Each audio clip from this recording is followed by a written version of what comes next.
Hello everyone. আজি আমি coat আহি আছো গম পাইছেনে বাৰু? আজি আমি আহি আছো উষা অনিৰুদ্ধৰ প্ৰেমৰ স্মৃতি বিজড়িত তেজপুৰ চহৰলৈ। ইয়াৰ আগৰটো ভিডিঅ'ত যেহেতু আপোনালোকক কৈছোৱে মই প্ৰীতক ফুৰাবলৈ আনিম বুলি, গতিকে আজি আমি আহি আছো তেজপুৰ চহৰলৈ।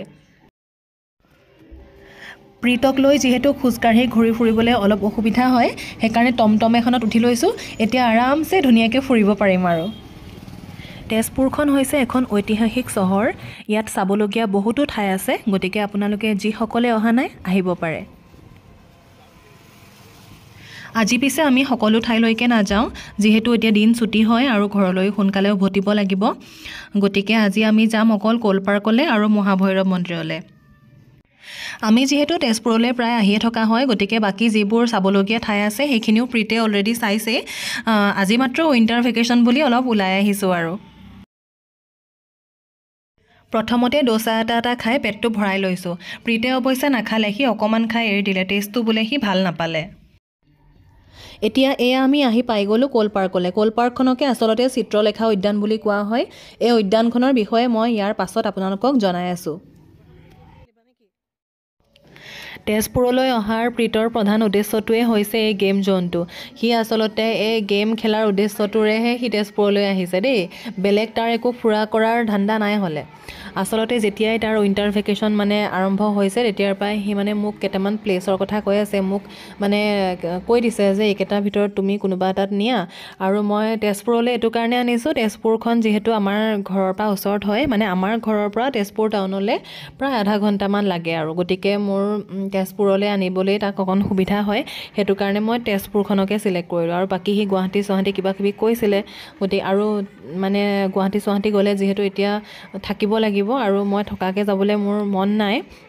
গতিকে এদিনতে ঘূৰি তাক ফুৰাব পৰা এটা প্লেচ তেজপুৰ হয়, সেইটো কাৰণে মই তেজপুৰটোৱে চিলেক্ট কৰিলোঁ। ল'ৰা ছোৱালীবিলাকৰ আচলতে এনেকুৱা ধৰণৰ বস্তুৰ প্ৰতি অলপ আকৰ্ষণটো বেছি হয়। আৰু সদায়টোতো অহা নহয়, এতিয়া বন্ধ বুলি স্কুল যিহেতু বন্ধ আছে, গতিকে অহা হৈছে। আকৌ স্কুল খোলাৰ পাছত আকৌ এটা বিজি লাইফ সিহঁতৰ ষ্টাৰ্ট হৈ যাব।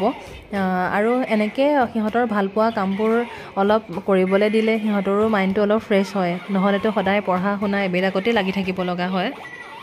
আৰু আজিকালি ল'ৰা ছোৱালীবিলাকৰ পঢ়া শুনাৰ বোজাটো ইমান সৰুৰ পৰাই বেছি হৈ গৈছে। গতিকে মই ভাবোঁ কি সিহঁতে ভালপোৱা যিবিলাক কাম সেইবিলাক সিহঁতক অলপ কৰিবলৈও দিব লাগে। কাৰণ নহ'লে পঢ়া শুনাৰ বোজা লওঁতে সিহঁতি একদম যন্ত্ৰৰ দৰে হৈ যাব। গতিকে সিহঁতে যি ভাল পায় সেয়া মাজে মাজে কৰিবলৈও দিব লাগে। সেইটো মোৰহে অনুভৱ দেই। আপোনালোকে বাৰু কি অনুভৱ কৰে ক'বচোন। আজি আমাৰ প্ৰীতে একদম হেঁপাহ পলুৱাই খেলি লৈছে, কাৰণ সি গম পায় মইতো তাক সদায় আনি থাকিব নোৱাৰোঁ। গতিকে সি আজি একদম মন ভৰাই খেলি লৈছে।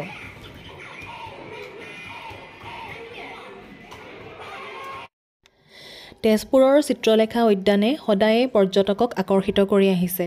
1906 চনতে ব্ৰিটিছ ডেপুটি কমিশ্যনাৰ মিষ্টাৰ ক'লে তেজপুৰ চহৰত পৰিত্যক্ত অৱস্থাত উদ্ধাৰ কৰা যুদ্ধৰ বিভিন্ন ধৰণৰ দৃশ্যাংশ খোদিত শিলবোৰ একত্ৰিত কৰি তাক সংৰক্ষণৰ উদ্দেশ্যেৰে এই ক'ল পাৰ্কখন নিৰ্মাণ কৰিছিলে। এইখন পাৰ্ক বহুত ডাঙৰ হয়। গোটেইখন পাৰ্কটো মোৰ ঘূৰা নহয়েই, কাৰণ অলপমান ঘূৰিয়ে মোৰ ভাগৰ লাগে আৰু গোটেইখন ঘূৰিবলৈ হ'লেতো মোৰ অৱস্থা বেয়া হৈ যাব। আৰু ইয়াত ব'টিঙো কৰিব পাৰি। প্ৰীতে এবাৰ কৈছিলে মা ব'টিং কৰোঁ নেকি, কিন্তু মই বোলো নাই মই নকৰোঁ দেই। পানী কম বেছিলৈ কথা নাই, আচলতে মোৰ পানীত এনেকৈ তাক লৈ ভয় লাগে, সেইকাৰণে নাই ব'টিং নকৰিলোঁ। আমাৰ প্ৰীতৰ এটা কি ক'ম, ভাল গুণে ক'ম নে বেয়া গুণে ক'ম, সি ফটো উঠিও বেয়া পায় আৰু ফটো বেলেগক মাৰিও বেয়া পায়।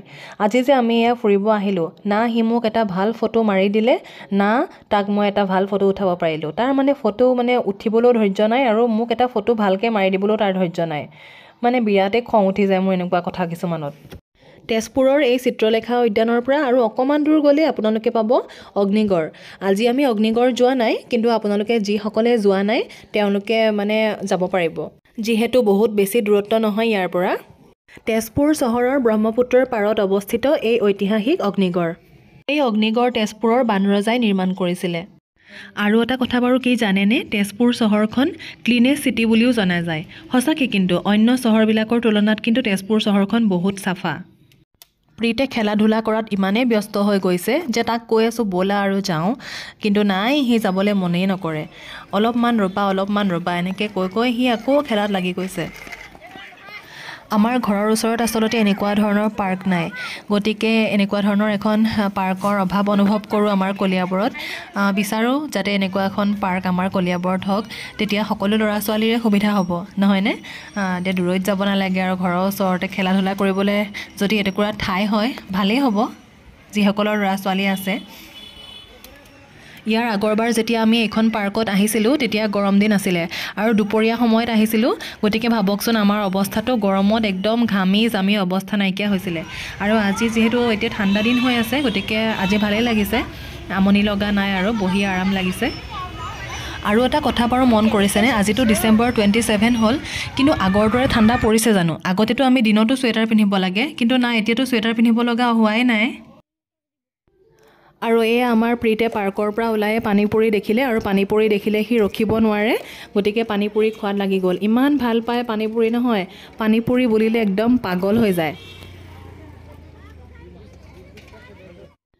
পানীপুৰি খাই হৈ গ'ল, এতিয়া আহি গ'ল আইচক্ৰীম খাবলৈ।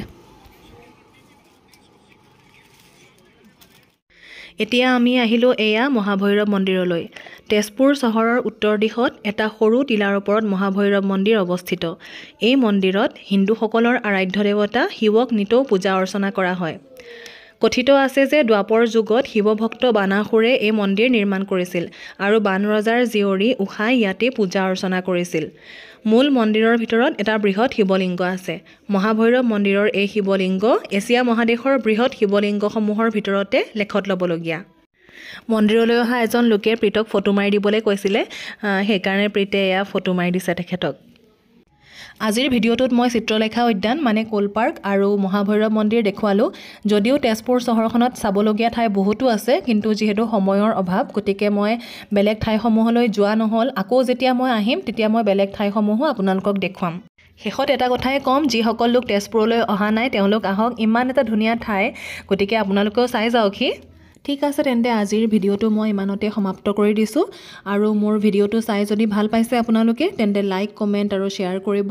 আৰু যিসকল লোকে মোৰ চেনেলটো এতিয়াও ছাবস্ক্ৰাইব কৰা নাই তেওঁলোকে প্লিজ ছাবস্ক্ৰাইব কৰি দিব। আৰু শেষত আপোনালোক সকলোকে বহুত বহুত ধন্যবাদ জনাইছোঁ মোৰ ভিডিঅ'টো শেষলৈকে চোৱাৰ বাবে। এনেকৈ আপোনালোকে মোক মৰম দি যাব। বাই।